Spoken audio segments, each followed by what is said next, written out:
ചാലക്കുടി നഗരസഭയുടെയും ചാലക്കുടി താലൂക്ക് ആസ്ഥാന ആശുപത്രിയുടെയും സംയുക്ത ആഭിമുഖ്യത്തിൽ പാലിയേറ്റീവ് കുടുംബ സംഗമം ടൗൺ ഹാളിൽ സംഘടിപ്പിച്ചു. നഗരസഭാ ചെയർമാൻ ഷിബു വാലപ്പൻ ഉദ്ഘാടനം ചെയ്തു. വൈസ് ചെയർപേഴ്സൺ സി ശ്രീദേവി അധ്യക്ഷയായി. കൗൺസിലർമാരായ നിത പോൾ, ആനിപോൾ, ദീപു ദിനേശ്, ആശുപത്രി സൂപ്രണ്ട് ഡോക്ടർ മിനിമോൾ എന്നിവർ സംസാരിച്ചു.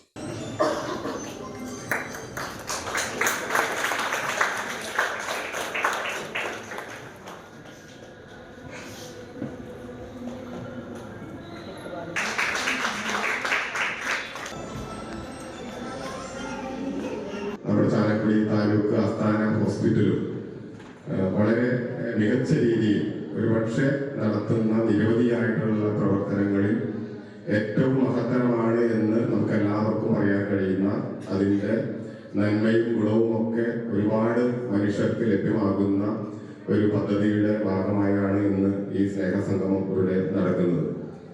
അതിന് പ്രവർത്തിക്കുന്നവരുടെ ഒരുപാട് പേരുടെ ആത്മാർത്ഥമായിട്ടുള്ള പരിശ്രമം മറ്റേത് പദ്ധതികൾ നിർവഹിക്കുന്നതിനേക്കാൾ ഒരുപക്ഷെ ഈ ഒരു പദ്ധതി നിർവഹിക്കുന്നതിന് അതിൻ്റെ പിന്നിൽ പ്രവർത്തിക്കുന്ന ഒരുപാട് പേരുടെ പ്രവർത്തനം മാത്രമല്ല, ആത്മാർത്ഥമായിട്ടുള്ള പരിശ്രമവും അതിൻ്റെ മനസ്സും ഒക്കെ ഇതിൽ സമർപ്പിച്ചുകൊണ്ടാണ് നമുക്ക് ഈ പദ്ധതി നല്ല രീതിയിൽ മുന്നോട്ട് കൊണ്ടുപോകാനായിട്ട് സാധിക്കുന്നത്.